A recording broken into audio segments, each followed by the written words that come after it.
Hello po sa inyong lahat mga ka-crypto. Ako po si Pinoy Crypto Trader at sa video na ito ay atin pong pag-uusapan ang kamakailang pagtaas sa presyo ni Bitcoin na umabot po sa presyong $67,000. Ano nga ba ang dahilan sa likod ng pagtaas na ito? At yan, bago po tayo magpatuloy ay nais ko lamang po munang bigyang linaw ang aking disclaimer kung saan ang nilalaman po ng video na ito ay hindi po ito isang financial advice. For education and information purposes lamang po ang layunin nito.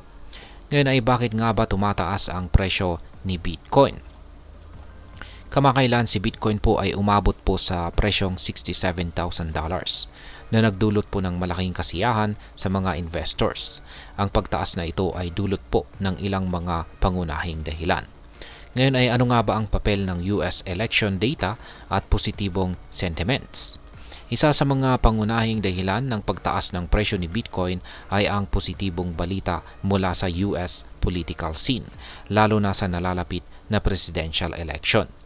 Ayon sa mga datos mula sa Poly Market, ang tsansa ni Ginoong Donald Trump na manalo sa eleksyon ay tumaas po ng 58.9%, kung saan ay mas mataas po ng 18% kumpara kay Madam Kamala Harris. Ang malaking lamang na ito ay nagdulot po ng kumpiyansa sa mga crypto investors na si Trump na kilalang pro-crypto ay magwawagi sa November.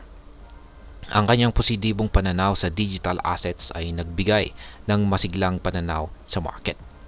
Ngayon ay paano nakaapekto ang inflows sa US Bitcoin Spot ETF?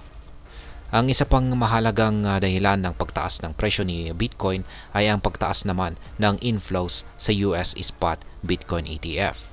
Sa nakalipas po na 3 araw, ang mga pondo ay nakatanggap ng $1.18 billion na may $555 million na Bitcoin purchases noong Lunes. Ang pinakamataas mula noong June. Ang mga inflows na ito ay nagdala ng kabuuang pondo sa $19.73 billion na may net asset value na $63.13 billion. Ang mga ETF mula sa US spot issuers tulad po ng BlackRock at Fidelity ay ilan sa mga pinakamahusay na pagganap na ETF sa nakaraang dekada. Ano naman ang epekto ng Trump's extended odds lead? Ayan. Ang pagtaas po ng tsansa ni Trump na manalo sa eleksyon ay nagdulot ng malaking epekto sa market ni Bitcoin. Ang kanyang positibong pananaw sa digital asset ay nagbigay ng kumpiyansa sa mga investors at nagdulot po ng pagtaas sa presyo ni Bitcoin. Ayon sa mga analyst sa Bernstein, ang mga kaganapan bago ang presidential election ay magdudulot daw ng paggalaw sa presyo ni Bitcoin. Sinabi rin ng Standard Chartered na maaring umabot si Bitcoin sa all-time high na $74,000 bago ang eleksyon. Ngayon ay ano ang pinagmulan ng positive sentiments sa market? Ang mga positibong sentiments sa market ay nagmula po sa maraming balita at predictions na pabor kay Bitcoin. Ang mga analyst at mga investors ay nagbigay ng opinyon na ang pagtaas ng presyo ay may kaugnayan sa mga bagong developments sa political scene ng US at ang pagtaas ng suporta sa crypto regulatory framework mula kay Madam Harris. Ang ganitong klaseng mga balita ay nagpapalakas ng loob ng mga investors na mag-invest at mag-hold ng Bitcoin. Ngayon ay ano naman ang masasabi ko tungkol dito?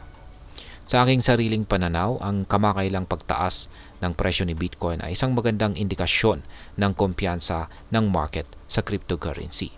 Ang mga positibong balita mula sa US political scene at ang pagtaas ng inflows sa Bitcoin ETF ay nagdulot po ng bullish sentiment sa market. Gayunpaman, mahalaga rin na tandaan na ang market ng cryptocurrency ay volatile at maaring magbago ang mga kondisyon ng walang abiso. Ang mga investors ay dapat pong manatiling alerto at handa sa anumang pagbabago sa market. At ayan, Hanggang dito na lamang po tayo sa video na ito mga ka-crypto. Sana po ay inyong nagustuhan ang aking paliwanag sa video na ito. Kung inyo po itong nagustuhan, pakiclick lamang po ang like button nito. Para naman po sa mga bago lamang dito, kayo po ay aking inaanyayahan para mag-subscribe.